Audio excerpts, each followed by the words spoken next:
102 losses in 2021. Grounded to second. 2 years removed from losing 100. The Rangers have won the pennant.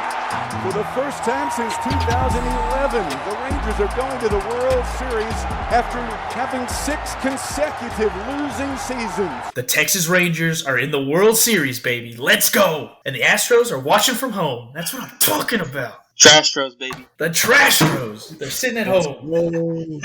Get them out of here. Dude, I cannot believe. Okay, all right, actually, let's just get into the podcast. Let's go. Welcome to the At Leisure Podcast. This is a show about sports, video games, movies, and just basically the things we do with our leisure time. We got our other Ranger baseball experts here in Brady and Gage once again. Guys, the Rangers play in the World Series tomorrow. How about that? Dude, since 2011, man. I've waited since freshman year of high school. Let's freaking go. Yeah, dude, it's a long time coming, baby. Long time. We're looking good. And it's one of those things that's like, if you'd have told me that at the beginning of the season, I don't think I'd have believed you. Yeah, I was shocked. My hopes was maybe wild card. Here we are sitting tomorrow at the World Series. So exactly, especially with all these injuries that happened. Golly, what a season, man. We already talked about it, but what a season. I would have said, how much money did we spend at the deadline? yeah. And then he got injured, yeah. Yeah. You know, I really want to talk about the ALCS the most, obviously, because that is the meat of this, the Astros, Rangers, for all the marbles kind of thing. Well, almost all the marbles. It feels like all the marbles to me. But before we do that, we can just jump real quick into like the sweep of the Orioles. So the Rangers beat all these teams back-to-back teams that had 100-win seasons. So I say we just jump into some like high-level overview of that series before we just really dive in game by game for the Astros Rangers series. So to start off, I'll just say that I thought our starting pitchers were phenomenal. They were the reason we won those games, even though we had some good offense at times. My starting pitching was, Montgomery and Valdi.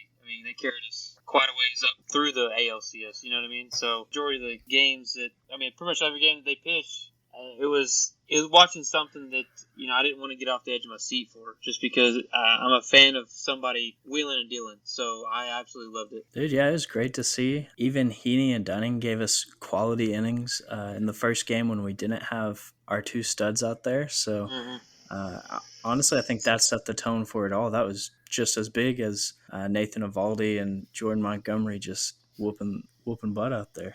And I don't want to go game by game with this one, but in game 1, when Jonah threw out Henderson trying to steal second in the 9th inning.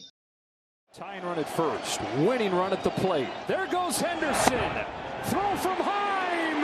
He got him. Jonah Heim throws out Gunnar Henderson. What a throw. And it was not particularly close. I think Henderson may have hesitated a bit on his way to second, and that may have cost him. Down by 1. I think I was literally screaming at the TV. I was so hyped. It was awesome. And I feel like it changed the whole tone of the series. We're playing at their place, and it shuts the crowd up. The idea of the comeback, it just feels impossible now. That was the biggest play so far of the postseason for the Rangers, I think, was just Heim throwing him out at second there. I don't know about the biggest so far, but it was definitely a series-changing moment right there. Yeah, they just continued to snowball from where we just left off with the Rays, It's like the momentum just kept carrying up and up through that game 1. Again, talking about that throw down to second, it was a botched, hit and run that Aaron Hicks missed, and I'll give props to Gunnar Henderson for not calling him out on live TV and having the media figure that out later on. But the cards were just in our favor, and baseball rolled our direction. Baseball gods gave us that day. And, of course, just like you, I was screaming straight to the TV. I was so pumped. And it wasn't even close. And it makes sense now because you can see him looking back at home plate like, what the heck just happened? Everyone was looking at it like, what just happened? Except for Heim, who was just like screaming because he just made such a big play. But that pretty much won us game 1, and then we get into game 2, and it was over quick because Mitch Garver finally got to play, and he hit a grand slam early in that game. And I was like, there we go. I should have been manager. Bochy's made a few moves in this postseason to really shut me up on that, but in this case, I was feeling really good about myself. Yeah, Yeah, I mean, to have 9-2 by the third inning, that's Yeah. I was like, man, it's game over. Like, it's done. You know, like, we just had so much momentum going through it, and I was a little. I'm not lying. I was a little iffy on the back end with them getting a little closer towards the end. You know, but in the end, 11-8, I think the ending score was. So still came out with a win. It never really got to the point to where I was really scared, or worried. But I didn't like the whole 8 runs given up with the big lead. But but yeah, like you said, from early on, we set the tone. Yeah, I think going up 5-2 was big, but I think we were all like, no, I'm not comfortable with this. Too many blown games. So that Garver home run it was just like, okay, maybe I am fine watching this game. And sure enough, we needed all of those runs, but we came out with the win. That was a huge turning point. And we'll say that's the second postseason grand slam in Rangers history. And I'm just gonna brag here. I was at the first one. I was live in person at the first one. Nelson Cruz walk off extra inning grand slam 2010 against the Detroit Tigers. So it was fantastic to watch. But that was the second one. Mitch Garver hit the second one, and it was just almost as good as the first one. Like, being there, it was just fantastic to see and watch, and I loved every bit of it. Guess what, Gage? I was there too. Were you really? Oh, I never knew that. Well, Yeah. I'll talk about that another time then. It was incredible. Yeah. No, it was the Cruz. Yeah, it shook the stadium. People were still chanting. Like, the stadium was still shaking after the game. When we were left in the parking lot, we were just like, wow. But we almost had, well, anyways, that was a great time. And it's like, the fact that we're in the World Series again just feels like all those old memories are just kind of like resurfacing of like exactly how close we were. But we'll get to that. I think also in the series, they were so afraid of Seager. They set the record for walking. Walks. Walks in a series. I was like, goodness gracious. I can't imagine. I don't know if I would have deployed that strategy. I'd have let him beat us first and then start walking him. But we had 5. Was it 5 that set the record, right? 5 in one game, yeah. 5 in one game, yeah. And like the next game, he was just like even more free swinger than what he already is on first pitch. And of course, throughout the entire bat, he's like, I just want to hit, man. Give me a chance. And they were not giving him a chance. No. Yeah, how many times was he walked? 9 times in the series? Something like that. It was a crazy number. 6 total at bats because of how many times he was walked. And like game 2, I think most players had like 5 at bats in that game. So yeah, he had Garver literally had 6 at bats in 6 game at bats. Yep. And Corey Seager had 6 through the whole series. Yeah, and if you're just watching and you don't know, it's because walks don't count as an at bat. Yep. So he would come up to the plate, but he wouldn't get registered as an at bat because they would just walk him. So. He went 0 for 1. And then in game 3, when Eovaldi pitched so well, he went to the dugout and the crowd was chanting his name, and he comes back out and gives him a wave, and it gave me chills, man. It was so cool. Yeah, it was nice to see Eovaldi get out there and get the ovation. I mean, if I was there, I'd probably try to start it just because of how great of a game he had. It looked like the vintage, reminds me of the vintage Eovaldi in the extra inning Red Sox-Dodgers game where he just took off, man. Even though he did sadly lose that one, but it was just an impeccable, relief outing from him. So it was kind of the same scenario for me. Just like, man, it's artwork, I should say, to watch in the making. He has a knack for it, and when you watch him pitch, he's always just grunting, and you can just see how much effort he's putting out. Best grunter in the game, baby. Dude, I normally get annoyed at people grunting, but it's like, this dude, you can tell he's putting everything he's got into this game. Yep. Him and Scherzer, man. Two loudest grunters I've heard on the TV. Key to the World Series right there. Yeah. I love they got a mic on the mound, and it's just you hear, everything you got. It's funny, too, that you mentioned that game, Gage, because he hates that game, is how he's remembered because they lost, Yep, like he pitched so well and they lost. And he says every time, he's like, I hate that that's the game everyone remembers me by because we lost the game. He said, I'd rather give up 5 runs and win. That'd be the game they remember me by. So, this just – he's pitching so well, and he always pitches well in the playoffs. And it's like if he can just get if people can remember him as the Rangers ace that won them a World Series, that's what he deserves, Yeah, for sure. I hope that happens, obviously, but I can't wait. I can't wait to see him pitch, man. I hope he continues his dominance. Yeah, I mean, going for the Set up Cy Young for it. before he got injured, Yeah, he gets game one, so he's set up to really just quiet the Diamondbacks right away. So Cross our fingers, baby. Cross our fingers. That's right. Anything else y'all want to say before we put the Orioles to bed and let's start talking about the demise of the Houston Astros? Yep, I'll add two things, and you guys can probably elaborate on them. One is Evan Carter, and two is the bullpen. Okay, and I understand that the bullpen gave up a little bit here and there, but the bullpen in the postseason versus the regular season, which we knew coming in, starting with the Rays and then the Orioles, and then, of course, the Astros we'll talk about in a second. I mean, man, they gave me some, heart-stopping moments where I'm like, holy cow, it's about to go south real fast. And then somehow you get out of it. So you guys can elaborate more, but I wanted to bring those two up real quick is I think those two through that series did help out a lot too. You talked about in game 2 where they gave up the 8 runs. Yeah. And it's like, I think I remember didn't Leclerc give up a home run to make it 8? Yeah, the 3-run, yeah. And it's like we are relying so heavily on Leclerc. We're making him pitch every single game, basically. Yeah. And it's like because he's the only guy we trust. And more than one inning too. And more than one inning. Sometimes we're asking him. We'll get to that, obviously, but we're asking him to get more than one out at a time, or more than 3 outs at a time, which is just it's kind of hard to ask of your closer, especially when you're having him pitch back to back to back to back to back. It's tough. And on Carter, I think it's crazy how we keep moving him in the batting order. It's like he's batting 9 in the Rays series, does great. So Boch is like, all right, let's move him up a little bit, get him in 5th. He balls out against the Orioles, and then we're about to get to it in the Astros series. They move him to 3rd, And so this guy is 21 years old, barely 21, and he is out here putting on a show. So that's something really fun. That's been really fun, and it's fun to look forward to. Yeah, and playing baseball for a long time, which Brett and Brady, of course, you guys know as well. To have that type of eye, especially those type of pitches that come at him, is unreal at 21 to me. Like, I know those guys that came up at like 19, 20, of course, have a good eye as well. But man, you can just tell there's a difference whenever he takes an at bat and his approach. I think it's like he's almost a veteran already in that sense. He knows exactly to like a millimeter. It seems like sometimes, when that baseball on the track or on the TV is like right on the edge and it's a ball and he's shaking his head like, nope, it's not a strike. And the umpire called it a strike. I'm like, he's actually correct. Holy cow! Like this dude's freaking. This guy's good, man. Like it just robotic almost. Yeah, it just shocks me, man, how good he is at knowing the zone. Yeah, I will say he got a little more shaky against the Astros, Sure. I would love for him to get a little more aggressive, but it's hard to ask that of a guy who's just not naturally like he just bats the way he bats. And, I can't complain because he's been really well. He's been really good. But yeah, let's just dive into this Astros series and man, what a series it was. One of the more emotional roller coasters I've ever been on in sports.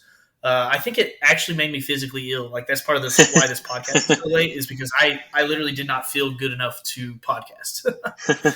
So we're getting this the night before they play the first World Series game. Let's just dive into it game by game. So let's just jump into game 1. So the pitching matchup here was Justin Verlander versus Jordan Montgomery, and both of these starting pitchers did really good. They both went 7 innings. I think Verlander might have only gone 6. And that kind of was a key to the series, too, is whichever starter went longer, it seemed like that was the team that was going to win. But for the Rangers, the first third of the game was when Evan Carter, speak of the guy, in the 2nd inning, legs out a double that should have been a single. But Tucker is like nonchalant about getting to the ball. So, you're like, oh, nice, he got a single. And then he just books it for second. And you're like, oh. And then he's so fast, he gets there. And so you're like, okay, wow, we're cooking. This is the first, threat in the game. And then Heim comes up and promptly just hits one to center field. And you're like, okay, that moves Carter over to 3rd. But Carter then just books it home. And it's like they just jumped on him in a sense. Like they weren't ready for how fast Carter was.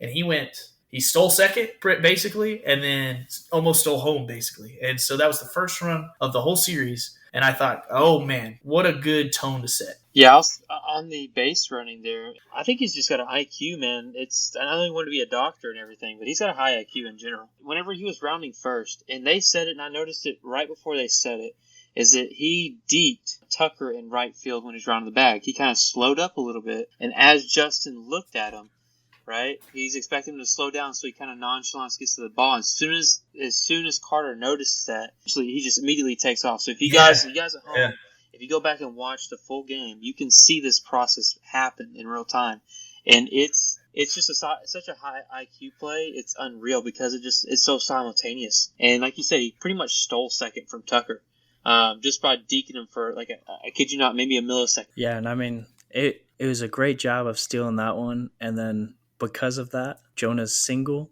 not hit super hard. He's just got the wheels to take it. I mean, if he doesn't do that, who knows how the game goes. Exactly. So then the next kind of big moment was bases loaded in the fourth inning for the Astros, and they're about to get their first run, and Monty strikes out Maldonado on a sick breaking ball high in the zone and gets out of that inning. And that's just kind of the theme, too, throughout the series is the Ranger pitchers getting out of a bases loaded jam. You know, like they do that so many times, and this kind of started it. And then right after that, with that kind of like you kind of feel like there's momentum between the defense and the offense. You know, it's like if the defense makes a play like that where basically it's just the pitcher in this case strikes him out with the bases loaded, you're like, whew, we got out of that with no runs. And then the next inning, Taveras comes up and hits a home run to right field. You know, and it's like he almost fed off of that defensive clutch moment by Monty. And so we go up 2-0 right there, and Verlander has to come out the game next inning. Dude, you definitely feed off it. When you get the bases loaded, you're kind of like, okay, can we get out of this one run given up? To get out of that with 0 runs, that's game changing. And you all feel like that's just an energy boost to one side and an absolute demoralizer to the other side. I would like to say a moment maybe before that was also very crucial, just crucial for the Astros, is in the second inning after Jonah had hit in Carter, we got the bases loaded as well with Marcus Semien coming up. And he ends up getting out, and so they kind of had that chance, but they did not hit a home run like Leote did right here to kind of push on the momentum there. Yeah, I was about to say the same exact thing. Is it talking about Semien? Of course, you guys know, and I'm going to say it probably multiple times in this podcast, but listen, if you're at home, go ahead and look at the stats. Every time Marcus Semien does not get a hit, we only score 4 or less runs. Okay, it's only happened twice, and it was the Astros series, actually. It happened twice. It's where Young carried us for one night, and Marcus didn't get a hit. We had 5 runs. And there's another one where we scored 3 in the next game, and he got a hit. It's only 2 times that I've noticed that. So if Marcus gets a hit, we're scoring 5+. He's our tone setter for me. And I've been saying it this whole time. And so going back to the whole bases loaded thing, He's been in, 162 games. He's been, the workhorse for us. He's been there. He's a veteran on this team. He's been so valuable for us. And so, his batting average, I think, is like 148 right now, postseason. So, for me, and I know we'll talk about this in the World Series, but for me, he's going to have to pick it up just a notch, right? Yeah, a lot of pop-ups. I was going to say it. I guess I'll just say it now, but there were so many pop-ups in this series. It was insane how many pop-ups. Both sides. People were popping up left and right. I was just like, I don't know if I've ever watched 7 baseball games in a row where I've watched just a pop-up per inning. It felt like. It was crazy. Or baseball hit to the wall and being caught, right? Yeah, but it felt like a pop-up. I mean, it's still a pop-up. No, sure. It was like the warning track. Right? I mean, that was a lot that was hit on either side of the warning track and just caught.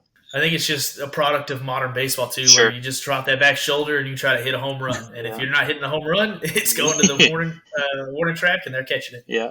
All right, in Game 1, too, the next big moment I was wanting to highlight is here comes Chapman in the 8th. And that's always just the scary situation for the Rangers. He's either on or he's not, and he immediately walks Altuve with no outs. And then Bregman hits one of those fly balls we're talking about that goes right to the warning track. But it's in that weird crease on the Astros like left field area that next I don't know why, but the Crawford ball boxes. just jets. Yep, next to the Crawford boxes, that just jets out like that. And Carter, you could tell he's expecting the wall, but he doesn't find it, and he still makes a great catch.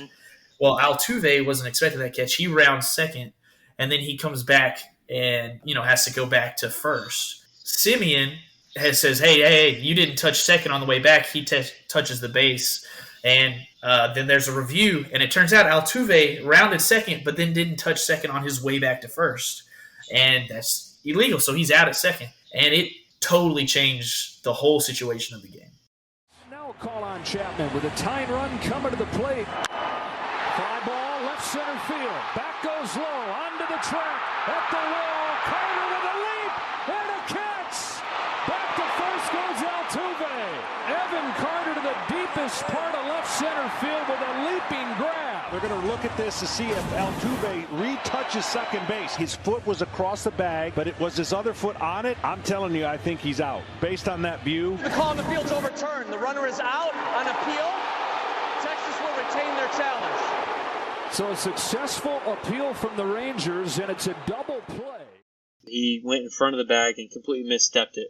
And so he was out. And I'm going to be honest with you guys. I think if he did not miss first base, I think something more tragic happens in that inning for us. It's just the way I felt about it, and maybe it's because I felt about Chapman before that game, but I think that was the momentum push and helper, Jose's mistake to get Chapman out of the inning. Unscathed, my opinion. Yeah, I mean, the inning started off classic Chapman inning. He walked someone. It's like, is he going to find it? Is he going to give up a home run? What's about to happen? I thought he gave up a home run. Carter makes a fantastic play. Yeah. And it's just everyone in the stadium thought he had a home run, including himself. Altuve probably thought he did too. But it was just, I don't know. If I agree with you, Gage, if he doesn't get that mental error there, I think Jordan might have came and made us paid.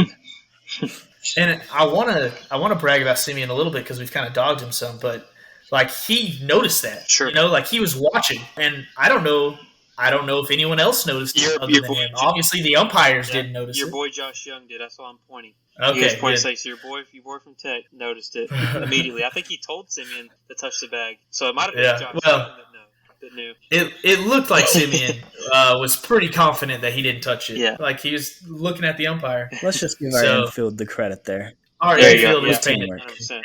What a weird thing to pay attention to. I don't know if I would have paid attention to it. I think maybe you catch it if you're watching Altuve, but normally I don't feel like. I don't know. I guess I never played infield. I don't know if you're always watching the runners, but I feel like you're not. It would make sense for Josh to have caught it actually, because as the third baseman there, you're like where is the runner? Where do I need to be? Mm-hmm. And so it would make sense if he was watching Altuve, because he needed to know if he needed to go cut the ball, if he needed to be on his bag. And turns out Altuve doesn't step on the base. But I don't know. I think it's just a veteran move. I think it was Marcus that saw it as well. Regardless, they get out of that, and then Leclerc closes the game. Once again, we're always relying on Leclerc to close the game. Mm-hmm. And the Rangers blanked the Astros in the first game, which – I did not have that on my bingo card. No. That's crazy. No. I was, again, Monty had been doing great up until this point. I knew it was going to be a great, battle, Verlander versus Monty. I was just skeptical. I was like, man, Verlander, classic vintage postseason Verlander. I was like, man, this is going to be tough. Of course, we got, best offense in the AL, right? So I was like, we got to do something. It was a fantastic game to watch all the way around. 2-0 though. Sure. Not the score I would have expected. No. And it's like Verlander pitched pretty well. I mean, only giving up 2 runs. You'd expect him to win the game with the Houston Astros offense, but they lost. Sure did. And they started this. They lost at home, and that just kind of you can keep that in the back of your mind, because if you weren't watching, that is key to this whole series. So let's move to game 2, also in Minute Maid Park, which is with the Astros. All right, so the pitching matchup for this game was Eovaldi versus Framber. And the whole conversation so far in this playoffs has been like, do the road teams actually have an advantage because they get to bat first? And it feels like if you score first, your chances of winning just are tremendous compared to when you're having to bat second and follow up on a team that's already scored on you. So right out the bat, Simeon gets a hit, and we know Gage's rule. That's right. So the Rangers just jump on him early. It's all kind of comes to a head when Grossman, he's batting third this game. Mm-hmm. It's a little dribbler to the pitcher Framber, and he throws it into the stands instead of getting the out at first. Yeah, I mean, it was kind of – I was nervous because I've seen this call earlier in the year. I thought they might call Grossman out for running outside of the base path, because they did it to us. I think it was against the Astros as well earlier in the season. And so I was nervous about that. It wasn't, but sometimes they just like to call stuff, But when that happened, we got, was it just Simeon that scored and Grossman went to second and Seager to third? Dude, that was big, because not only do we score there, but it takes us out of double play. Like, they can't turn a double play now. And it just puts so much pressure to start the game on Framber there. Yeah, and I know I messaged you guys, I think, immediately as soon as Simeon got the first hit of the game. I was like, all right, here we go. Like, we'll get 5+ runs, gentlemen. Yeah. Which we did get 5. But, yeah, I mean, that was a great start. And what you said, Brett, is that, it's like batting first. You get that first run, you can breathe a little bit. It's like, such a big moment. And so once you get that first chip off your shoulder and you can start just chipping away a little bit, of course, that's a big inning, especially Framber. I mean, Framber's been really good in the postseason.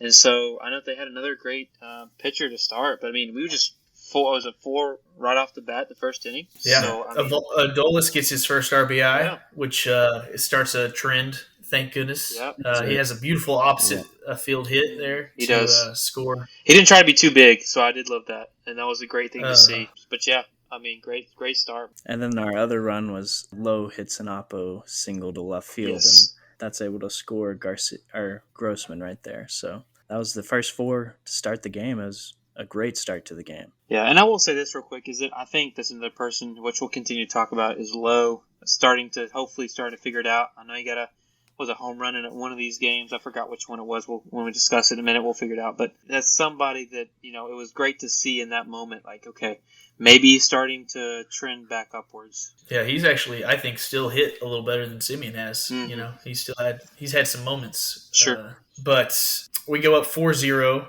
and then Alvarez homers, which is also another theme of this series. Alvarez is a monster, and we'll just talk about him more and more as we go. But he hits a home run, and then Heim answers with a home run of his own, which is pretty cool to see. I'm a big Heim fan, and I think he's done a great job. We'll just say it here. I think he's done a great job. He calls the pitches, and so I think he's done a great job behind the plate, as he's done all year. But it's just crazy to think about the pressure of calling the pitches in a playoff game and doing it every single night. He catches every single night. So to also have the offense is just it's just icing on the cake. Yeah, if you guys noticed that they talked a lot about Maldonado, like about his catching and his expertise back there, but I was like, doesn't hit as good as Heim, so what's the big deal about, you know what I mean? And I don't think he's as good as Heim at all. No. They have to bring in Smoltz, man, he can go sit out the World Series. I don't want to hear him anymore. I'm sick of that broadcast team on Fox. It was so Houston leaning. It was outrageous.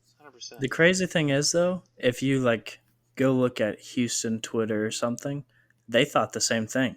So that guy, he just burns both bridges. He's just sitting on an island. No one will. I don't know. I'm sure it's just hard to. I'm sure it's just hard to please both fan bases, but man, it felt like such. You need to sound excited when stuff happens, and sometimes we would do something big, and he's like, and Garcia hits a home run. And it's like, what is that? What is that garbage? We're in playoff baseball. That could change the course of the game. Well, and it's like Gage was talking about too. It just felt like he was talking about the Astros side of things all the time. Like, boy, the Astros are so good. They've been here 7 times. And then even when we're up, he was talking about Framber the whole time. Like, do you not see Framber getting smashed right now? Like, why are we talking about how good he is? Yeah. So, did you not I don't know. Just win against undefeated against 2 of the top, or the top 2 winningest teams in the AL? I mean, I think Brady, you said it. They had 2 talking points on the Rangers. Everything else was Astros. Yeah. Did you know they lost the first place AL West champ at the end of the season, and then they had to fly to Tampa Bay, and then they had to fly to? And it's like, dude, I don't care. You told me this 3 times in one game. Broken record. Yeah, but we're gonna it's hear all right. it 7 more times because that's all I know. But anyways, then we get into the bottom of the 5th, and the Astros have the bases loaded, nobody out. Evaldi is in the highest pressure situation that he's been in all postseason. And they talk about how he seems to turn it on when there are runners in scoring position. Like, he's always pitching well, but he'll give up a base runner or 2. But when that guy gets in scoring position, it seems like he's in another gear. And so with the bases loaded, they pinch hit Diaz for Maldonado, and he strikes him out. And then Altuve comes up to the plate, and he strikes him out. And then he rolls Bregman over, and they get out of the inning. And it was just like incredible. To give up 0, like when the bases are loaded, no outs, you're just hoping you only give up 1 run. But to give up 0 runs, again, another momentum swing. And I'll say this, Brett, on top of that, correct me if I'm wrong, but I'm pretty sure all those pitches were to the outside part of the plate.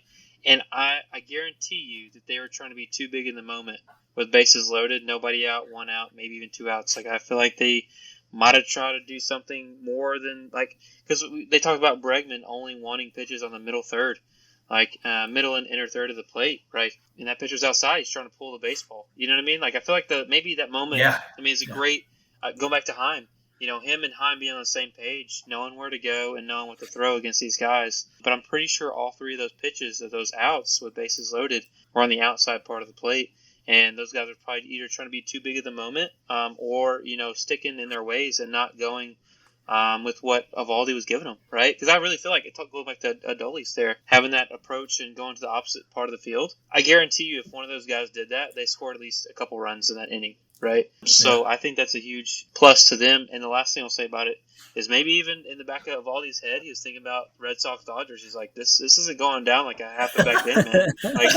Like I'm about to shove right here, and when I do shove, I'm gonna get so pumped up. So maybe that was in the back of his head or something. I don't know. I'll have to ask him one day, if I ever meet him.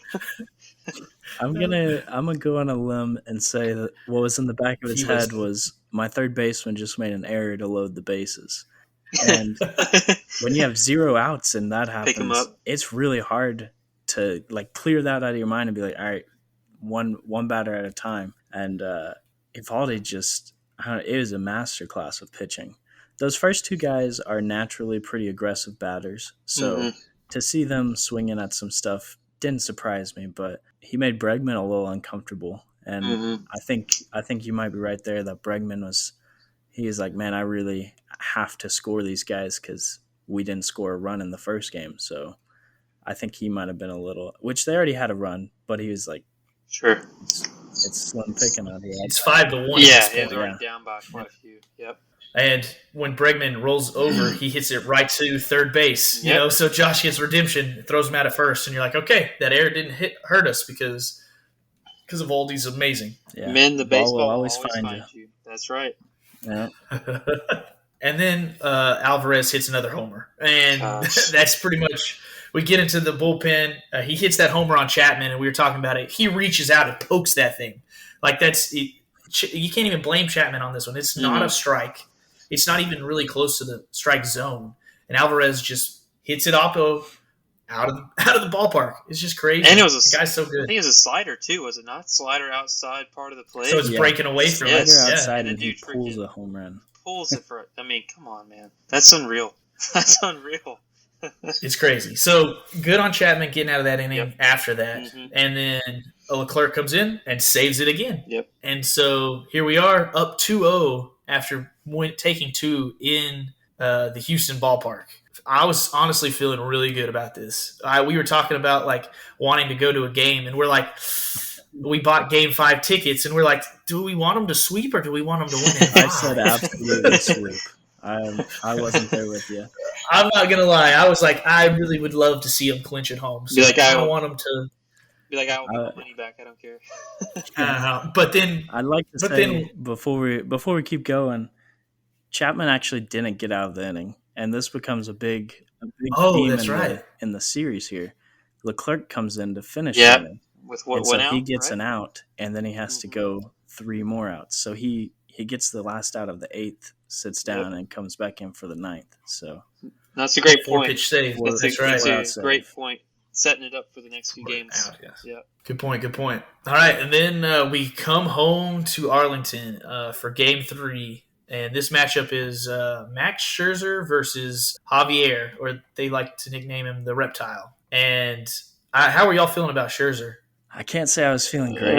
I know Scherzer's got the dog in him, but I mean, when you haven't pitched that long, it's a big moment. I was riding high. I'm like, we're about to get prime Scherzer, baby. He's fought his way back from an injury that should have kept him out for the entire season and the postseason, and he's ready to go. And then we get into the game, and Scherzer did start pretty good in his first half inning. He didn't even let a base runner get on.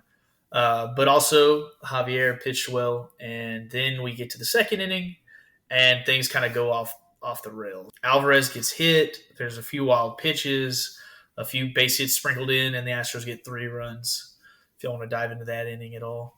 I mean, I'll say first, before I know let Brady go from there, but first I'll say I was 50-50 about Scherzer, but seeing that first inning, I was like, okay, maybe he's, we're seeing the vintage Scherzer. I was like half 50 vintage or half 50, I don't know, since I haven't pitched in a while.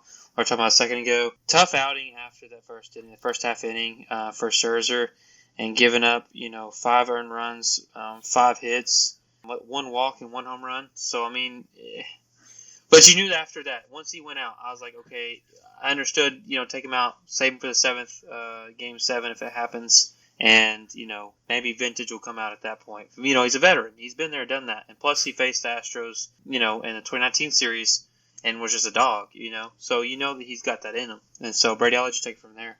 I mean, it's tough to start an inning hitting a batter. Like, I think it's tough to walk someone, but to come in and, like, your first batter, you just hit them. I think it's pretty tough to come back from that. And he tried, but walking Tucker, I think, was the biggest mistake of the inning. Like, that dude's been so bad. He was batting under 100 at that point. Yeah, you got to throw him strikes. And so it just kind of got him going.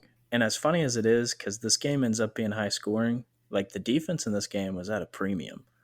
Like, it was just good hits. And so we were doing what we could. The way we got out of the inning was Martin Maldonado hits a ball into the outfield.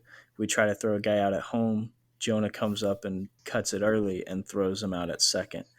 And at the time, that was a huge play because Scherzer was struggling to find it. They were just getting hit after hit, just little by little, and that just kind of helped him get out of the inning there. Yeah, and that wild pitch to start it all, I mean, to score the run, it was going back and really seeing it in slow motion. It was, Heim got there and he was out and over it. It just hit the meaty part of his glove and took a bad hop. And, of course, that's the way baseball goes sometimes, right?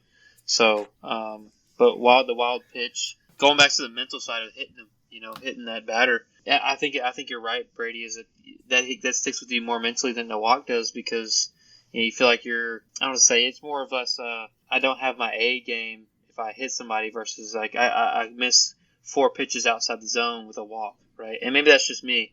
But if I hit somebody, like I feel like, hey, I might not have it today. Yeah, so Scherzer was off, and then in the next inning, Altuve hits a home run. And at the same time, Javier is just no-hitting us through 4 innings. But then our boy Josh in the 5th inning comes through, hits a 2-run homer to keep us in the game. And in the next inning, Taveras has a sweet rob of Alvarez. Yordan Alvarez, the batter. He's been hit by a pitch, scored a run. Hits it in the air to center. Taveras is back. He's at the wall. He leaps. And he brought it back. Highway robbery. Leody Taveras says to everyone, you want me on that wall. You need me on that wall. He takes a home run away from Yordan Alvarez and keeps it a 5-2 game. What a play. It was an awesome shot. They had like a sky view camera to see him just jump and just snatch it right above the wall in center field. Perfectly timed jump. It was one of the better defensive plays. Like Brady said, this game was full of good defensive plays. That pitch that he hits, it just goes back to how dominant of an athlete, just how dominant of a batter Alvarez is. That pitch was like in the right-hand batter's box. Like it was way outside of the strike zone, and he still hits it enough distance to be a home run to dead center. The dude's just a beast. So it was an all-around just amazing play from the hit to the catch. Yeah, I mean, I would like to have him on our team, but, he's on the losing team. That's okay.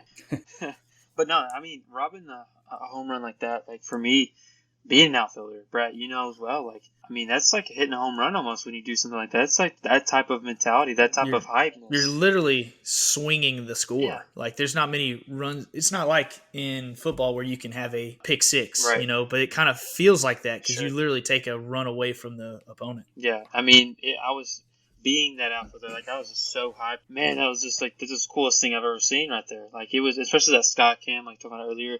That's just the coolest view ever of him doing that. And going back to Josh, being a rookie, doing what he's doing, it was phenomenal.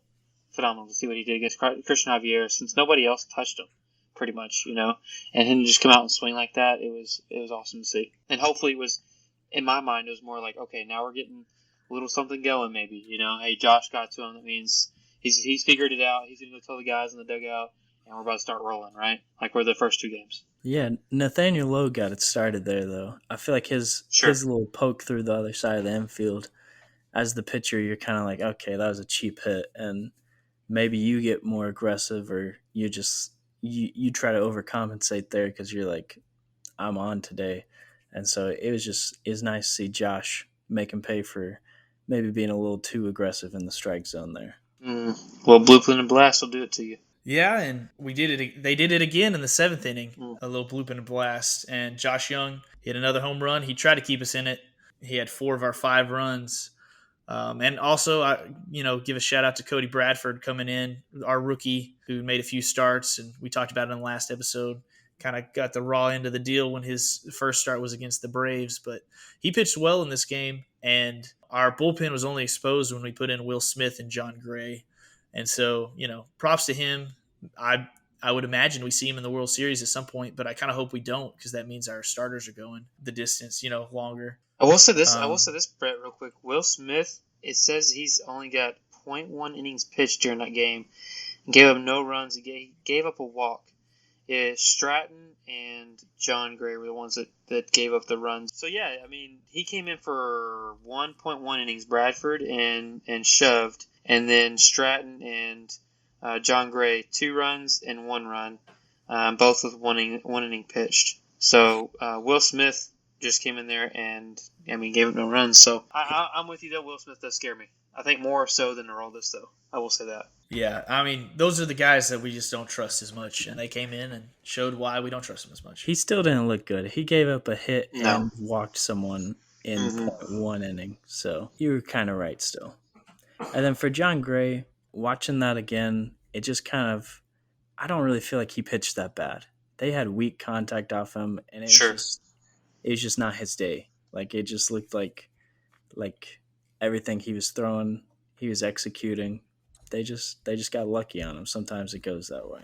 Yeah, especially coming out of the bullpen and coming off an injury. So I think I actually agree with you on that, Brady. Like, coming out of the bullpen and he's starter, for one, and 2, and he just came back off an injury, just like Scherzer did, right?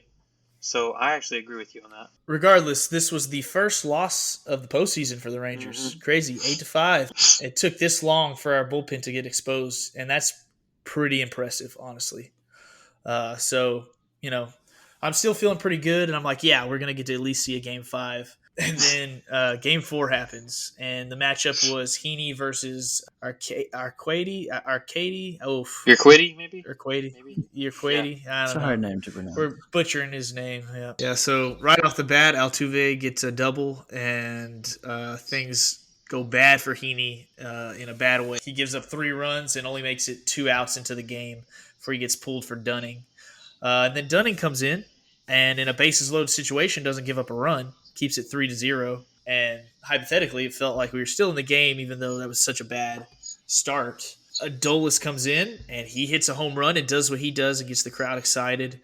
And then Josh gets an RBI. And then the next inning, Seager hits a bomb, and we've got it tied 3-3. But then Dunning comes out, and Bradford comes in. And Bradford does not quite have the same stuff in this second inning and gives up a home run to Abreu to break the game open 7-3. The only other time really it was close is the Rangers had some base runners, first and second, no one out in the 5th. But then Seager hits a line drive to first, and the first baseman catches it and then tags out Simeon diving back to first, trying to, not get caught, not tagging. And they tag his glove. I've never seen it before, but he's got his glove in his back pocket and the fingers are flapping out. And the only thing he touches is the glove, but it counts. And so he's out. And that promising inning just dies on a double play there. I've never understood why people don't wear their batting gloves when they run bases. Like, sticking them in your back pocket, I feel like it's just you don't imagine that happening. But like, I always liked having batting gloves on when I was running bases because you slide and you don't scrape up your hand so bad, and it's just like. But it ruins your gloves, man. Does he have the Well, oven you mitt can or no? you can buy new gloves. Those guys have a lot of money. Oh yeah. Well, they give them to him. I mean, come on. Does he use the oven mitt or no? I don't think he does. Does he? I don't think he. Yeah, I think so. Okay, because if he does, Simeon? if he does, then of course he'll put him in his back pocket. Then I understand that. Yeah, I guess I have no idea. Anyways, yeah, but that's crazy. I've never seen that before. Where it hits like one finger of the batting glove and he's out. On the back pocket. Yeah, I knew it wasn't our night when that happened. I was like, okay, no, we're not coming back today. Yeah, the unfortunate. Yeah, the overarching thing that I'll just say, if you want to guys wrap this one up, but it was bad, 10-3, and they tied the series, and I'm sitting there at the end of the game like, this might not be good. That's kind of my feeling. You start getting that uneasy feeling. I did. Yeah. I sure did. Especially like, all right, hey, we've won 2 away, great, but we go back to their place at the end of this whole thing for 2 games. So this is no bueno. Yep, and then we get to Game 5. Things come to a head here. Pitching matchup this time around, as we got Montgomery back on the mound, feeling good about that. And then they have Verlander back. Verlander, that's right. Verlander back. Yep. So pretty enticing pitching matchup. Monty really dealt in this game. He pitched really well, but he gives up a homer to Bregman in the first inning. And we say it, if you score first, it feels like more often than not you win the game. So it was a bummer. And I guess we'll just say it. Me and Brady were at this game, so we're living and dying with every pitch. And the atmosphere at the ballpark was great. I thought it took a while for it to fill up, but I think that was partly because it was a 5:00 game, or no, it was a 4:00 game. So you had to wait for people to get out of work and stuff. Lots of traffic trying to get there. Lots of traffic, yeah. So it took a while to fill up, but once it was full, it's a pretty cool atmosphere. And it sucks because it's like 30% of it is Astro fans, but so you don't get the full effect of a full stadium all cheering for one team, but it also creates just like there's just so much emotion in the stadium no matter what's happening. And so it was really cool. So the stadium kind of dies when Bregman hits that home run, but we get out of the inning there. And then our first real goof of defense, Simeon, I can't remember who it was, but they hit into a double play, and Seager starts an easy double play, and Simeon drops the ball on the transfer. We challenge it. It was obvious that he just never had possession of the ball. So they're in an opportunity to score another run. Runners on first and third with 2 outs, and Altuve up to bat. And Altuve drops a bunt down. Heim picks it up and throws him out at first. What do y'all think? Why on earth did he bunt there? I have no clue. That your dude, guess is, yeah, it's Game 3 in our stadium, and he's been just wearing us out. Tearing it up. I guess just going back to whenever Montgomery pitched the first time, he didn't have a ton of success, so he was like, maybe I can steal something like this early in the game. Mm-hmm. But that was just bailed us out. Yeah. Thank you, Altuve. Yeah. You could have hit another home run and blown it open there. Yeah, maybe he just liked how far. I don't know how far back Young was playing or anything with left. Well, I mean, Monty's not going to be able to get to that. I don't think fast enough as quick as Altuve runs to throw him out. I mean, maybe I could be wrong. Hey, don't forget his dive and catch in the Rays series. You're right. I'm just trying to think through that because it's hard to think through something like that because I'm thinking like when I saw that I was like, what are you doing? Thank you. Yeah. We were in the stadium. We were all like, thank you for doing that. I'm team never bunt. I've said it on the podcast, I believe. I'll say it many times. I'm team never bunt, especially in the pros. In high school, you can bunt. In college, even, you can bunt. But in the pros, these are all professional hitters. Unless you got a guy who just can't hit in the pros and is, for some reason, up to bat. Yeah, Coach Kent Murphy. Yeah, I guess so. I don't know. Never bunt. Hit dingers. That's baby. right. Hit dingers only. Speaking But of hitting so dingers, yeah, Lowe hits a home run, Yep. tie the game up. So we're 1-1. I think in the fifth inning, Mm-hmm. the Astros have a situation where they've got the bases loaded with 2 outs, and they hit a ball right down the middle, and Simeon makes an amazing diving stop, picks it up, throws him out at first, keeps the game tied. And it's like, okay, he made up for that error. And then in the next I kind inning, of got you out of Adolis, order there, and it was that happened, and it goes back to like whenever we made a great defensive play and Leote hits a home run, we make a great defensive play right there to keep it 1-0 right there, and then Lowe comes out and hits the home run in the bottom of the fifth. I got you out of order there, but it just kind of shows that defense translates to offense there. Mm-hmm. Yeah. And then in the sixth, our boy Adolis comes up to bat and hits a go-ahead home run, 3-run home run to make it 4-2. Adolis Garcia 0 for 2, ground out and a fly out. Swings and hits one high and deep into left field. McCormick is back at the wall. It is gone! Gone! Adolis Garcia, who slams his bat down midway between home and first, now starts to take his trot. A 3-run Jimmy Jack here for Adolis Garcia to put Texas in front, 4-2. And Adolis able to turn on that 95-mile-an-hour pitch. The place goes wild. It is so loud. Our ears are ringing. Man, it was so cool. And he pimped that home run. It took him so long to get around the bases, but it was awesome. It was so cool. And at that point, I'm believing. I'm like, okay, we're winning this thing. I don't know. What do you think, Brady? In the moment, I mean, I couldn't hear a thing. I was screaming as loud as I could. My wife, she's new to baseball. She was going crazy, and she knows what's going on at this point. But it was a great moment for me. Baseball makes me emotional sometimes, and I was like, this is my mountaintop. Yeah, this high, is my high right here. Like Nelson Cruz Grand Slam. Like this is the game I got to go to.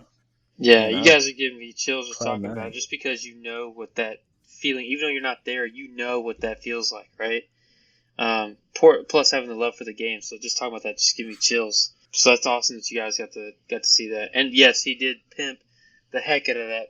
He freaking watched it. I think maybe watched the guy catch it, and he slammed the bat down and just kind of tried around the bases. And when we got to the home plate, he kind of slowed down and then stomped on home plate, right? Like he was like, I think he was saying like my house, or I don't know what he was saying exactly, but he might have been saying I'm him. I don't know. Everybody says that nowadays. So, yeah. So, but yeah, he definitely pimped the heck out of that thing. So, but it's a big moment, right? I mean, it's big. It's huge. Game 5, tied series, and so the whole thing was a couple years ago was let the kids play was a huge thing. So it was like bring more emotion into it when Fernando Tatis and Bryce Harper were talking about on commercials, like let the kids play. That was a big commercial thing, right? So it was kind of an emotional thing, and and so it's a big moment, and so the way that the game's transformed, I mean, go off, right? Yeah, and then so we're winning. It comes to the 8th inning, we bring in Chapman again. Chapman actually pitched pretty good. He was supposed to get 3 outs. He strikes out 2 guys, and then Tucker gets a little bloop hit. And then they pull Chapman and bring in Leclerc. And at the time, I'm like, I get it a little bit. They were like, okay, Chapman can't have anyone on base. But he was pitching good enough. He struck out Abreu, It's like he was feeling it. But I think that they were going to pinch hit McCormick. And McCormick has the best, I can't remember what it was, but like the best slugging percentage against lefties. And so they wanted Leclerc to come in, and it was like, okay, they're just doing a chess match here. And so Leclerc comes in. He gets the final out of the 8th inning there. And we come up to bat. Carter gets on base, and then Abreu is pitching, and he hits Garcia. He hits him like below the shoulder, arm area. Elbow pad, I think it was. Elbow pad. Okay, that area. It's the rib area. Garcia's lucky enough to get his arm back there. His arm over there. Yeah. And so Garcia takes, he thinks this is intentional. And there's been beef all season, especially with Maldonado, because I think Maldonado told Abreu to hit Garcia because they didn't want to deal with Garcia. Garcia's been tearing them up. They are better off having runners on first and second anyways. They weren't going to pitch to him, so they might as well hit him and send a message. And man, they were making up stuff on the broadcast, like trying to defend, like, oh, that wasn't on purpose. But I mean, I'll put a link in the description below. There's a lot of smarter people than me talking about how this was an intentional hit. So anyways, that just Adolis turns around and he gets in the face of Maldonado and they start scuffling, and then the bench is clear and the bullpen comes in and both teams are just at home plate, just, pretending like they want to fight, as you do, getting in each other's faces. Making sure someone's holding them back before they act like they're going to punch someone. Hey, don't mess with Texas, Brett. Man, the stadium was crazy at that point too. You've got everybody yelling at everyone. Dusty Baker comes out of the dugout. They throw Abreu out, and then they throw Adolis out, and then they throw Dusty Baker out, and the place is going crazy. Everyone's screaming and yelling at each other, and it takes the umpires 20 to 25 minutes to figure out what the heck to do. Yep. Genius by Dusty Baker. He even sits down in the dugout and refuses to leave, and it's like, well, they force him out eventually. And so the whole time Leclerc is just sitting on the bench. He's not getting warm. He's kind of out of the game really for 25 minutes. And this is not something that he's used to doing really at all. We still have runners on first and second with no outs, and we just can't get those guys across. We strike out. In the ninth inning, they have runners on first and second with no outs. Oh, wait, no. I don't remember quite the situation, but Altuve comes up and hits a home run that puts them ahead 5-4. Leclerc pulls himself together and gets out of that inning, and then we're up to bat. We get runners on first and second with no outs, and then Semien hits a line drive to shortstop.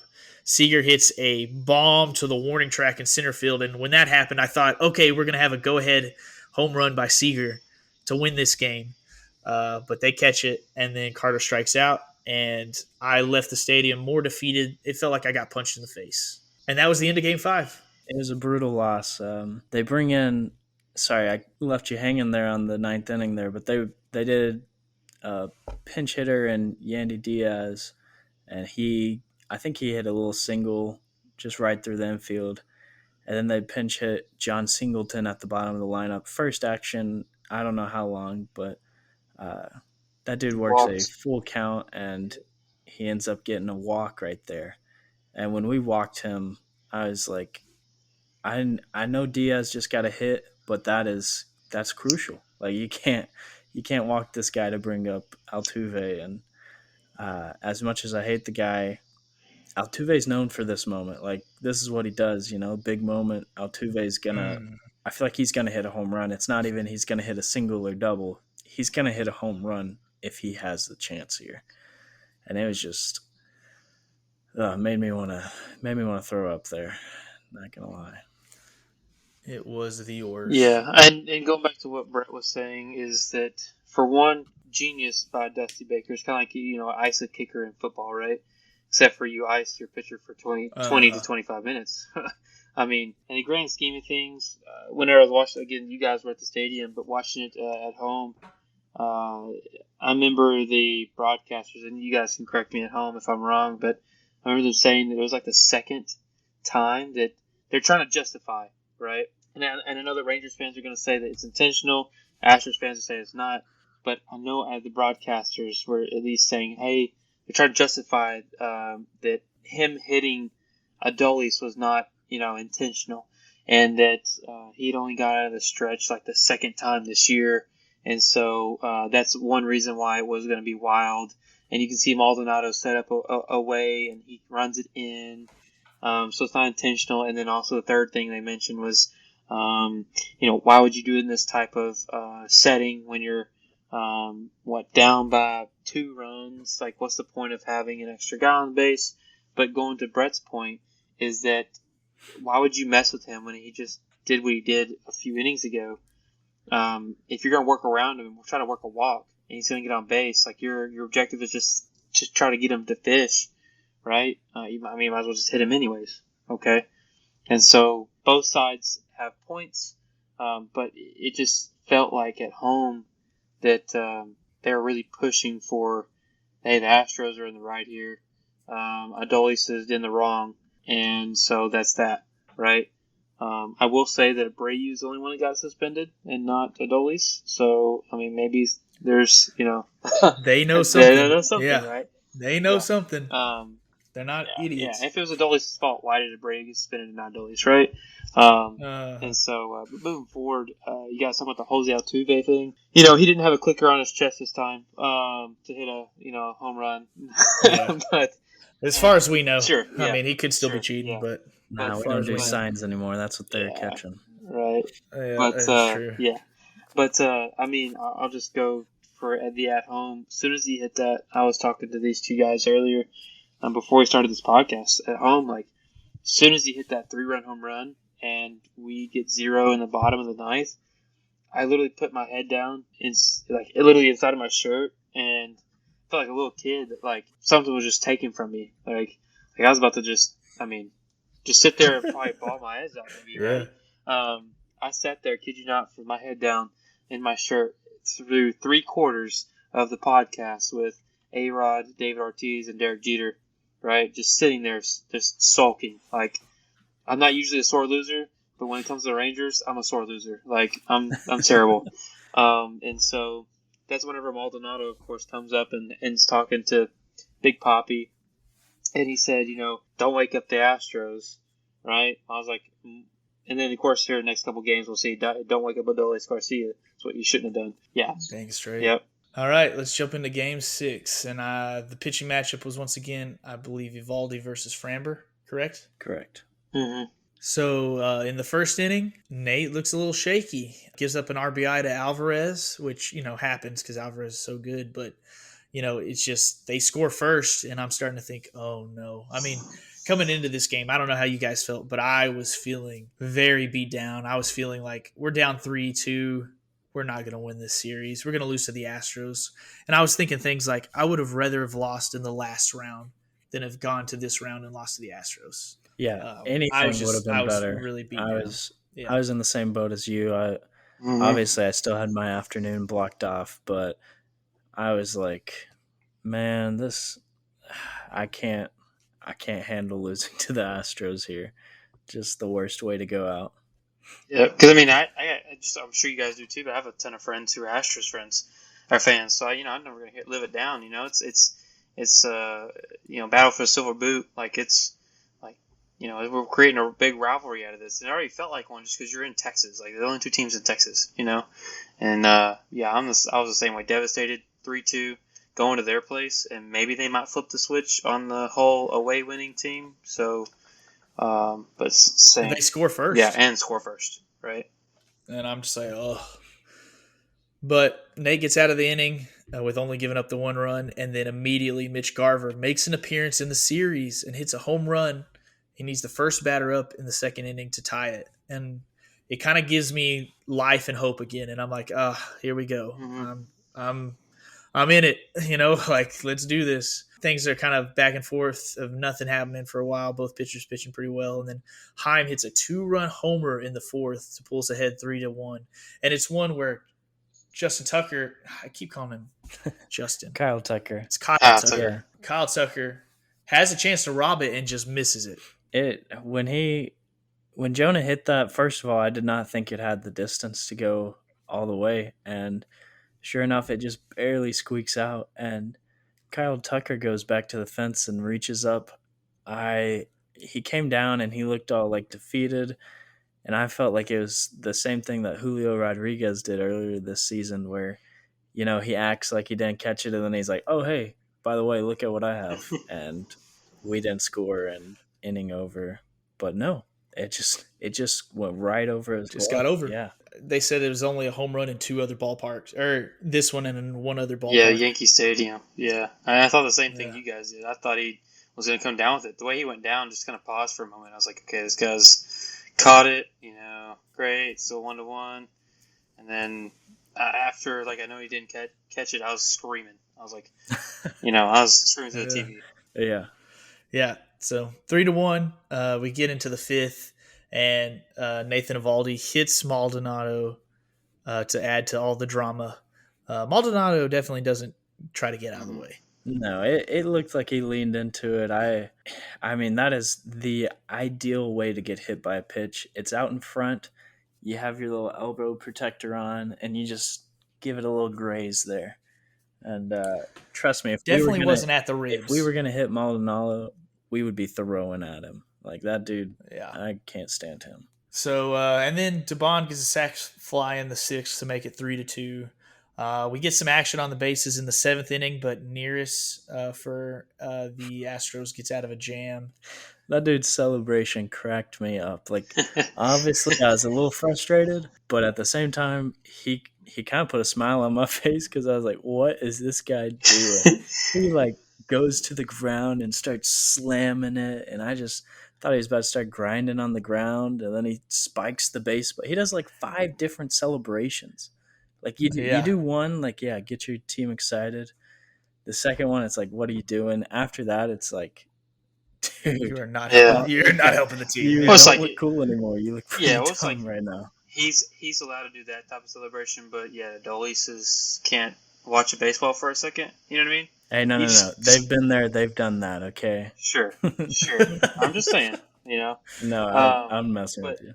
Yeah, but hey, going just for a second, going after Eovaldi, which I guess maybe I'm getting ahead of myself, but the last game and this game, a guy I want to talk about is Spores. Josh Spores pitching 1.2 innings in the last game, and then 1 inning, a shutout baseball, 2.2 coming out of the bullpen. Yeah. Of course, we had trouble bullpen all year, and he's been good for us. Like I've not felt in the postseason, he's been amazing. Yeah, I have not felt like I honestly feel best with him. Yeah, all the other exactly. He comes up at the moment. Right, he comes up. I feel okay. Like, hey, we're going to be just fine. Right. So I just wanted to speak on him for a second, just because he's done such a great job. Yeah, and we haven't really mentioned him because there's been nothing negative to say. Exactly. You know, so exactly. And he pitches in those innings where it's like, if nothing happens, you're like, all right, we move to the next big moment of the game. But it's like, thank goodness nothing happened, you know, so. I could be wrong, but I don't know if he's given up a run in the playoffs up to this moment. I think he has 0 ERA. Yeah. Yeah, that's incredible. Yeah. That's incredible. Well, yeah. I mean, we might move him into the closer role in the future. I think he gives up 1 in the next game, but we'll get there. Sorry. But then, all right, we were in the 7th, and then Garver gets another extra base hit to bring in a run in the 7th. So we're up 4-2. And guess who that's off of? That's off of the same guy that hit Garcia. That's off of Abreu. Abreu. Yeah. I love it because going into this, that he hadn't given up a run in 32 innings, and we rough him up every time he comes out. You know, we get a run on him. I think his ERA at the end is like 5, you know. So the best way to get revenge is to just make the guy look bad. And that's what we're about to do. Not him, but we're about to make the Astros look bad. Adolis is about to make the Astros look bad because it is 7-2. Top of the 9th, Adolis gets to the plate with the bases loaded, and after looking terrible all night, they are just raining boos down on him. 4 strikeouts. Every second they get. 4 strikeouts, not even looking like he's close to – he's swinging as hard as he can and having no luck. I mean, he just looks – he looks lost out there, honestly. And it looks like the boos are getting to him. I mean, it's a heavy boo. Mm-hmm. You could feel it through the TV, the hate. And here he comes, bases loaded. You can just see he's trying to hit it over the train tracks. He's trying to make a statement here and just really coming out of himself. Stanek swung 1. It is drilled on a line. Left field and gone! Adolis Garcia makes his statement, and the Rangers have their sights set on Game 7. Well, it wasn't the train tracks, but it was special. 3rd straight game with a home run for Adolis Garcia. The Rangers have broken it open. They lead 9-2. And just hits I don't know why they threw him a strike. He was swinging at balls all night. Yeah. I don't understand why they threw him a strike. But they just throw him a meatball, and he takes that thing into the left field stands, and the game gets out of hand. We win. It's an amazing way to end the game, too. We've got all the momentum back. Garcia pounding his chest. He doesn't do quite the celebration he did before, but it's awesome. Yeah, Dude, he's if I so were he's him, so washed too. he's so big and strong. Honestly, Yeah. I hit that home run. I snap that bat on my knee. I start pounding my chest. I throw it into the crowd. I'm I'm pimping the heck out of that. I was very impressed that he just like pretty calmly for his standard just tosses the bat and goes around the bases. Yeah, and you round home plate and pull a Kirk Cousins. You like that? You like that? No. I'm probably saying a lot more than that. Yeah, no doubt, man. And go back to what Brett said is like he looked uncomfortable all night, and the boos were definitely heavy, and then cheering every time he got a strike and struck out. And he had the sombrero, so I mean, for him to do that, it was like he was like that moment was meant for him. Him coming up in the ninth to do that, that's higher power for me. That's redemption. You know what I mean? And so that was just an amazing feeling. We're already winning, but that was like cherry on top. And I was screaming to the TV. I'll say this now on podcast. I was saying some words I wouldn't say in front of my mom. So I was or on the podcast, right, Gage? That's correct. I was saying some words towards Astros and Astro fans in general. Giving them the bird. I was going off. It was not good. That is a huge moment. I mean, we only had a 3-run lead at that time, and I mean, we've seen it before. After blowing it the game before. Yeah, and Altuve gets in at bat next inning. I was not comfortable, and then Adolis does that, and I'm like, oh man, you're not coming back from this now. Kind of smushed the idea of a comeback this time, which we needed desperately. We did, and we didn't have to use the clerk. We got to use Heaney, and he got out in like 3 pitches. Yeah, he came out and looked good again, like he had all year against them. So it was beautiful to see. It's a great way to end Game 6. And that brings us to Game 7, where Scherzer is back on the mound, and they bring the reptile back out Javier. For Game 7, which, is the best words in baseball.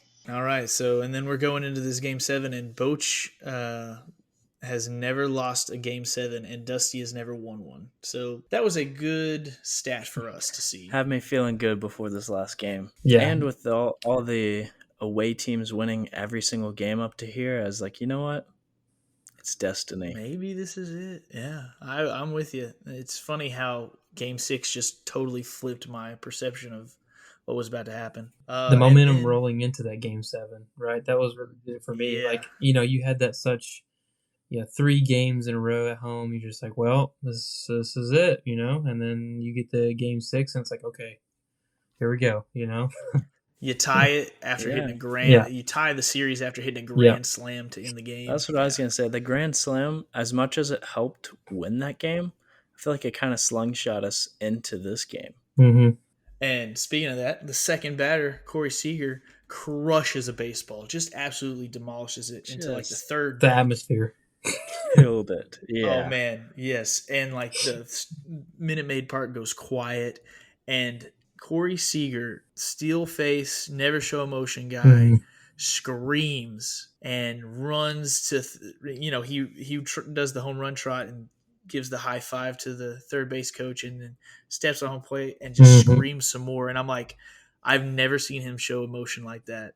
We're going to win this game. Dude, I think Adolis brought it out of him. Didn't he hit the home run? He ran around. He still didn't make any, I don't think he had yelled yet. And then he went over. Oh, dude, I was going to say, when he hit the home run, he made noise. I heard it, yes. And then he gave a huge high five to the third base coach. Right. But then he went over to Adolis. It was super. It was still more emotion than I've ever seen him awesome. do. Yeah, he just started yelling at the dugout, and it was like, okay. Game 7 Seager, baby. Yeah. I know. It was cool. It was really cool to see. And then Carter gets on base, and then Garcia pimps a single like it's a home run, but gets the RBI because Carter stole second. And then he makes up for it because then he gets on base and steals second too. And we're just running on Maldonado, and it's awesome. I love it. Absolutely. Yeah, of course, I upset him at first for not getting to getting to second base. But I mean, 1 is the Crawford boxes, and 2, I mean, he probably wasn't going to get to second. I mean, anyways, the way that ball bounced off the I mean, it's like a shortened green monster out there, pretty short. But if that had been like 5 feet higher, it'd have been a home run, and I cannot imagine how it would have felt for Garcia to hit a grand slam and then immediately in his first at bat hit a home run. It would have been so cool. He thought he did. Dude, that would have been just the best thing. But it still turned out pretty good. Spoiler alert. Garver gets another RBI, so we go up 3-0 in the first inning, and then that runs Javier out of the game. Like, they had to take him out and put in other guys, and the Astros get 1 run back in the first, and then in the third, Bregman hits a solo home run, so it's 3-2.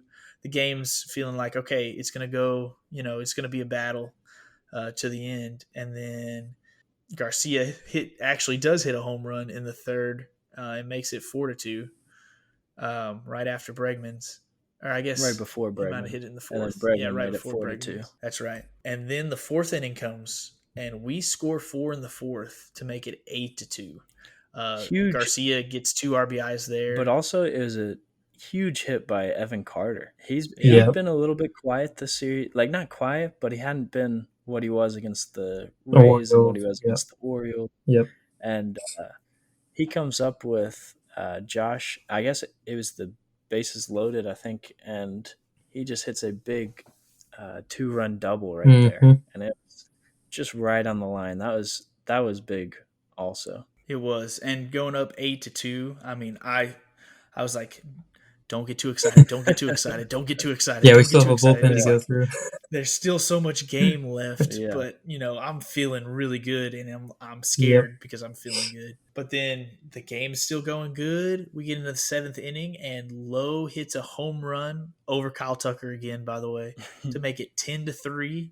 And I'm just like, holy cow, we're gonna do it. We're gonna beat the Astros. And go to the World Series. And then to make it even better, the 9th inning comes up and Garcia hits another home run, a solo home run, to make it 11-3. The 8th inning. I think that was in the 8th inning. Yeah, 6th and 8th inning. Yeah, but that was awesome. And I must have got off on my innings at some point. Yeah, that was his second home run of the game, literally inches away from his third home run of the game. Mm-hmm. Dude was feeling it. You could tell that he had shortened his swing a bit. He stopped trying to crush every ball. Yeah. And he just has that natural power that, oh, dude, it was. Yeah, it's like we were talking about earlier, him changing his approach. I mean, going from trying to just crush the absolute, more anger swing, in the first 4 strikeouts, more anger in his swing. And then all of a sudden he's like, okay, I'm not really helping my team out here like I should be. I'm the 4-hole hitter of the Texas Rangers. I'm in the ALCS, and I'm over here, getting a sombrero. And now he changes his approach, and look what he does. I mean, he had gone off at the end of that game and then to start this game, and he just kept going with it. So I hope it carries. I really do. Yeah. Really do. And his last 6 at bats, he was 5 for 6 with 9 RBIs and 3 home runs. Yeah. Maldonado, you spoke wrong. You woke up Adolis, not the Astros, buddy. So absolutely right. That's right. I don't want to pat myself on the back, but that is what Adolis Garcia is in a nutshell. And I pretty much what I said in our previous podcast is like, sometimes this dude goes on a streak where he will carry your team. Yep. And he carried this team the last 3 games. He put them on his back. Yep. And, we talk about how this team doesn't show a lot of emotion, but Garcia shows emotion. He feels like the heartbeat of our team right now. And it was so strong there at the end. He won the ALCS MVP, and it wasn't even close. I mean, he set the record for most RBIs in an ALCS. That's crazy. Adolis Garcia set the record. I think he had, 14 in the series? Mm-hmm. Yeah, something like that. Numbers. I mean, well deserving MVP, I wasn't thinking anybody else. The whole time there was no other person.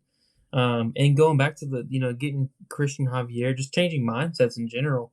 We had such a rough go at Javier as a team. Yeah, the team getting Javier out in the first inning, man. I was like, this is amazing. But they changed their approach, using the foam ball again, so it stays on the same plane a little longer. Because quote unquote rising fastball, which of course you can't do that, but staying on the same plane longer with the foam ball, and keeping that top hand, really working on the top hand, get on top of the baseball, really helped him out this time. I feel like they probably had more time after they've seen him one time, right? And then they're going to see him a second time, working on that phone ball again, and probably really hammering that approach. So props to the hitting coach, props to Bochy, and props to everybody who went there and got him out in the first inning. I was not expecting that. Like, that was my big shocker to start the game, was getting him out in the first inning.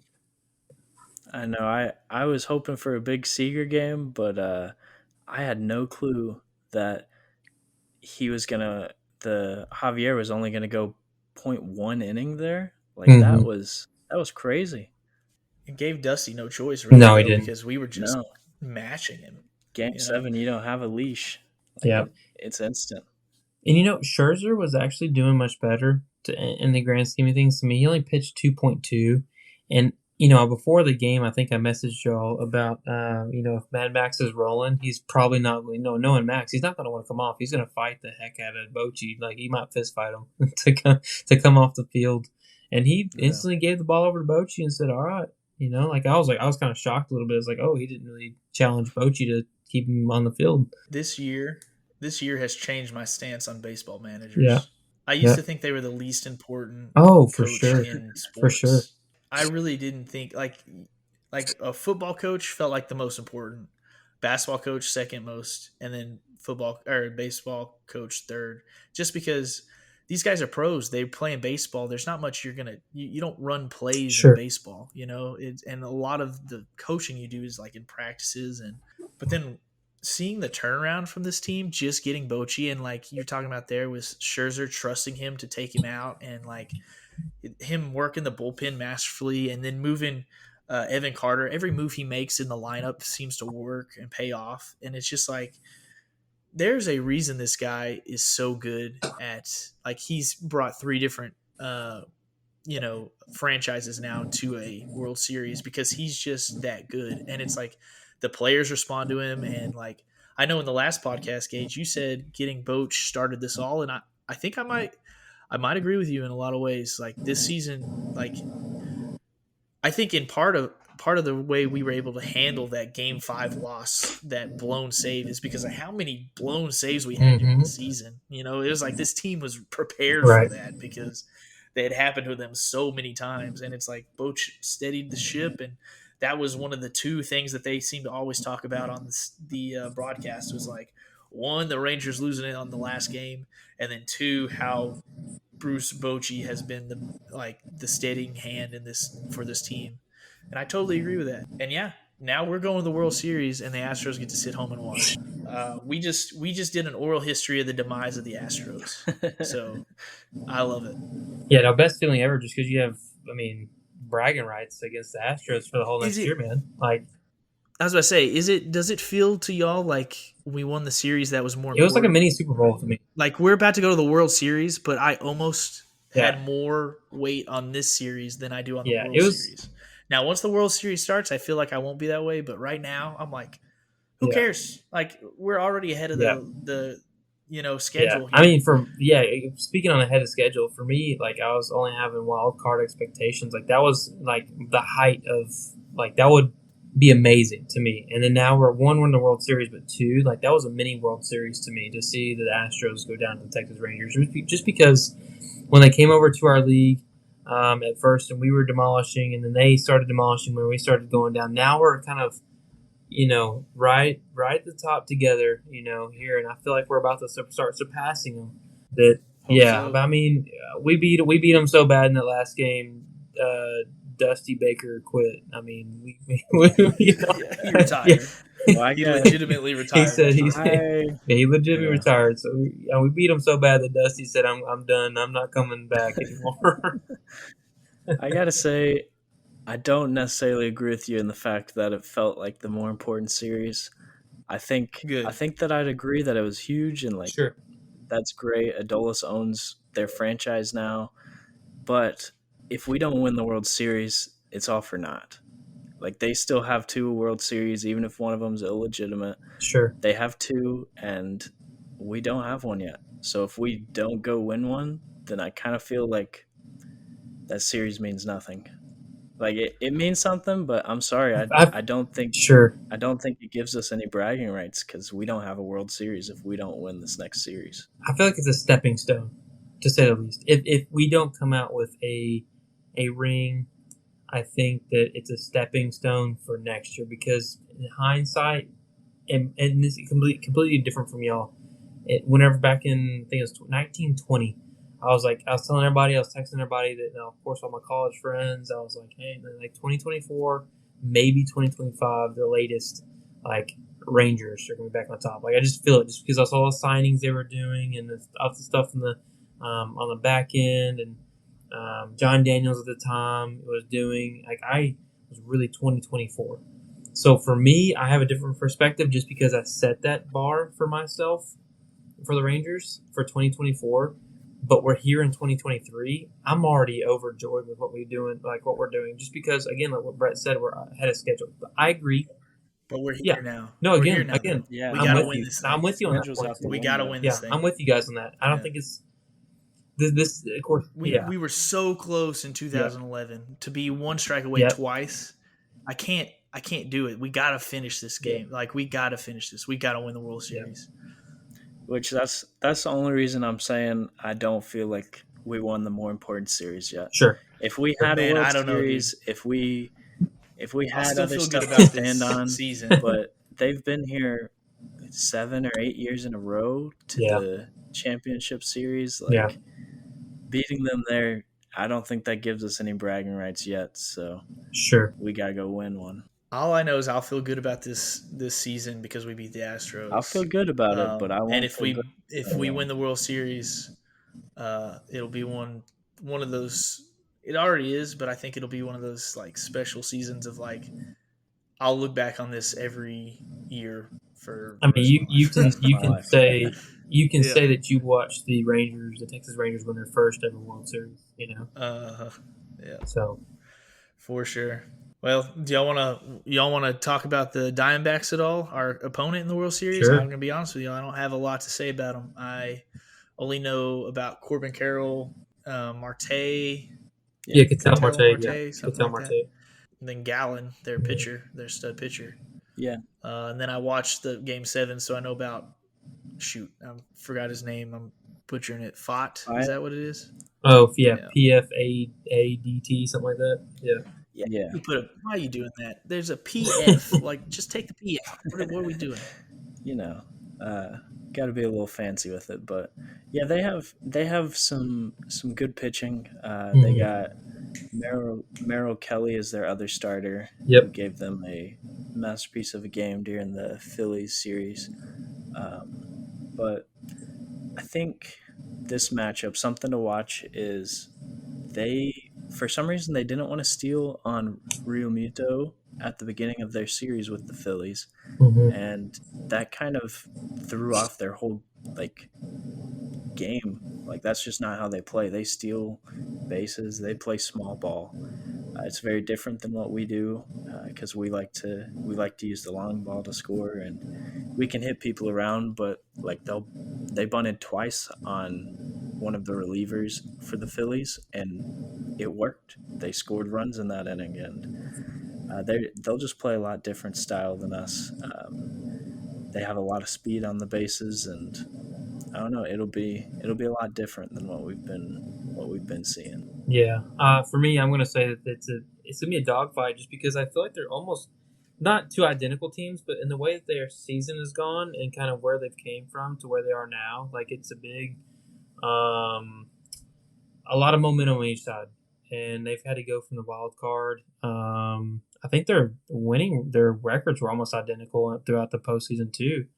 And so I think it's going to be a dogfight just because each team has had to overcome so many battles to get here. I feel like it's going to be kind of one of those things like either team's not going to get down. And kind of ironic that Jeff Bannister is on the bench for the Diamondbacks. He is their bench coach. And so kind of funny, but no, pitching's pretty good for them.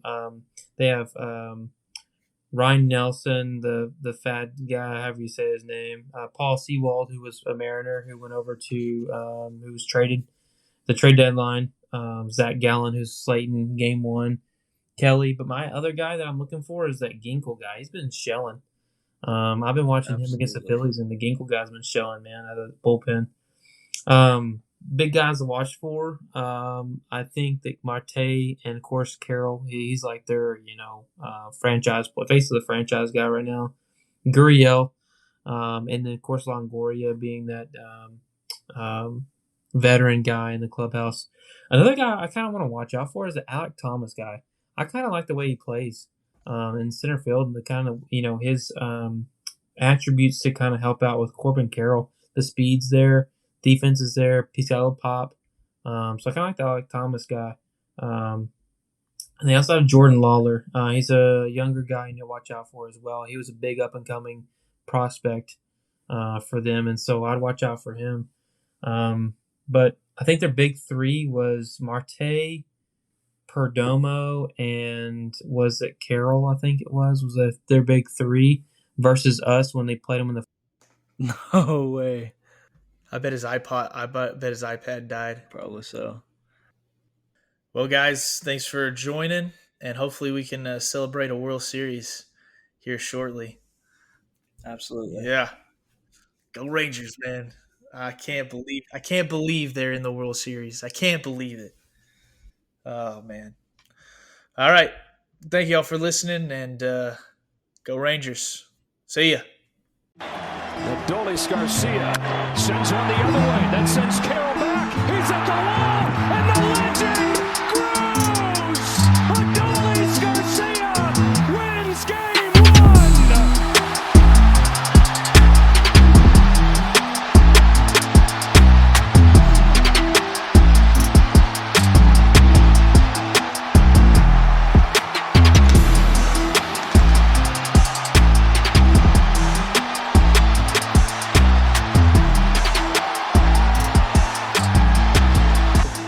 Completely on plane when he was swinging to hit this ball.